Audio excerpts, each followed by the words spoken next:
En 1981, j'ai eu une hémorragie au cours d'une chirurgie, une hémorragie grave, qui a fait que j'ai perdu la vie.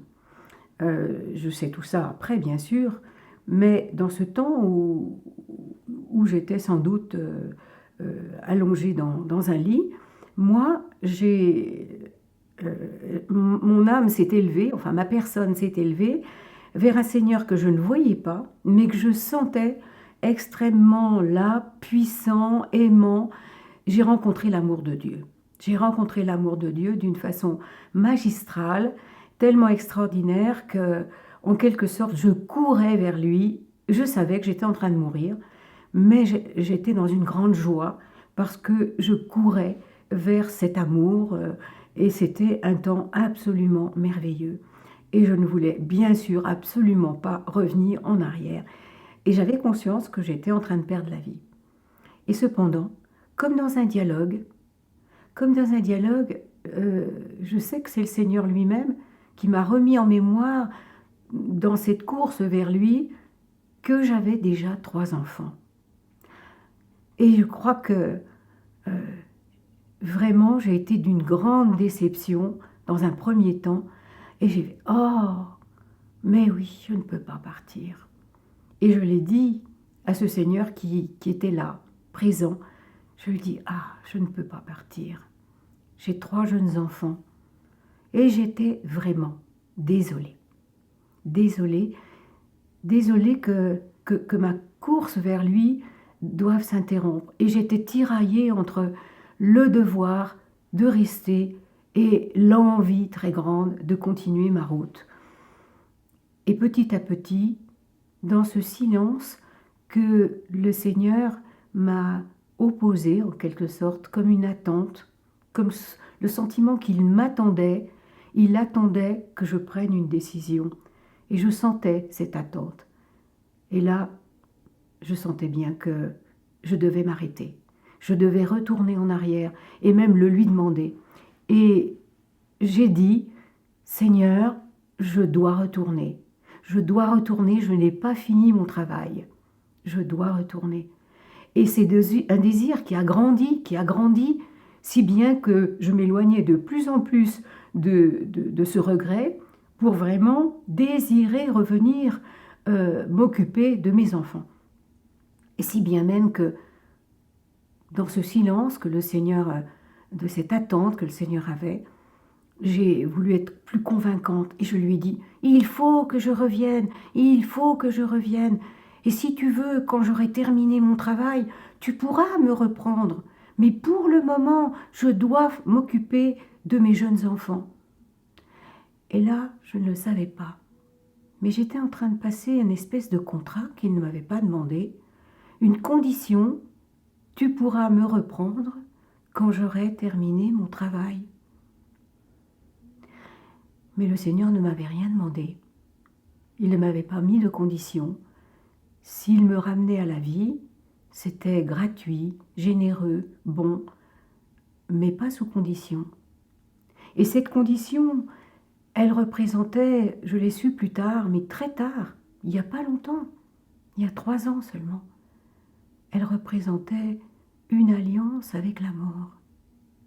En quelque sorte, je disais, tu pourras me reprendre, je pourrai mourir quand j'aurai fini mon travail.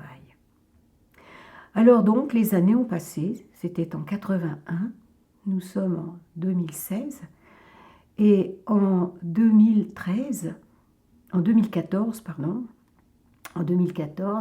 il y a 2 ans seulement, mon dernier fils s'est marié. Alors après avoir vu se marier chacun de mes fils, le dernier qui se mariait, j'avais déjà pensé en moi-même, « Ah, Seigneur, j'ai bientôt fini mon travail, il va bientôt se marier, j'aurai bientôt fini mon travail, tu pourras me reprendre. » J'avais ce dialogue intérieur. C'était une condition qui était bien nécessaire puisque c'était une obéissance au Seigneur. Du moins, je le croyais. Mais je n'obéissais pas au Seigneur puisqu'il ne m'avait rien demandé. Et en 2014, en janvier 2014, mon dernier fils s'est marié. Et à ce moment-là, le 19 janvier 2014, en le conduisant à l'hôtel, j'ai dit « Seigneur, j'ai complètement fini. Et en moi-même, si tu veux me reprendre, tu le peux. »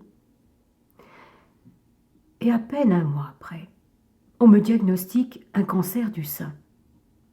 Alors, je me dis en moi-même « Oh, bah dis donc, tu vas vite, hein. Ça y est, tu mets en œuvre cette parole, tu peux reprendre ma vie. » Mais cependant, j'ai téléphoné à un de mes collègues, pasteur, à Paris, et je lui ai annoncé la nouvelle. Et il m'a répondu « Monte à Paris, on va prier. » Alors je monte, 3 jours après j'étais chez lui, et il avait déjà prié pour moi, dans cet objectif de prier pour ma guérison. Et il m'annonce quelque chose de stupéfiant. Il me dit « Le Seigneur m'a dit, tu as fait un faux contrat. » Quel faux contrat? Ben, je n'en sais rien, me dit-il. Mais tu as fait un faux contrat, le Seigneur me l'a dit. Ben, je ne vois pas. Je ne vois pas quel faux contrat j'ai fait. Bon, prions. Et tous les deux, attablés, dans son petit bureau, je prie moi-même et je dis « Seigneur, montre-moi quel faux contrat j'ai fait qui fait que j'ai ce cancer. » Et je n'avais même pas fini de prononcer ces mots. Ça n'a pas pris plus de temps que ce que je vous dis, qu'aussitôt m'est revenu ce souvenir qu'en 1981, j'avais dit au Seigneur « Quand j'aurai terminé mon travail, tu pourras me reprendre. » Et soudain m'est venu, après avoir 10 secondes de prière, réaliser que je m'étais trompée pendant plus de 33 ans, que ce n'était pas un contrat passé avec le Seigneur, que le Seigneur n'était pas en alliance avec moi pour ce contrat, mais que je l'avais passé toute seule et que ces paroles m'engageaient non pas avec le Seigneur, mais avec la mort. Et cette évidence, elle est venue après 10 secondes de prière, alors que pendant 33 ans, j'y ai repensé, de temps en temps, et même assez souvent, et rien ne changeait. Je pensais que c'était vraiment un accord avec le Seigneur. Donc cette prière a été une révélation. Le Seigneur a révélé en 10 secondes ce que l'adversaire, on peut dire comme ça, avait mis d'aveuglement pendant 33 ans.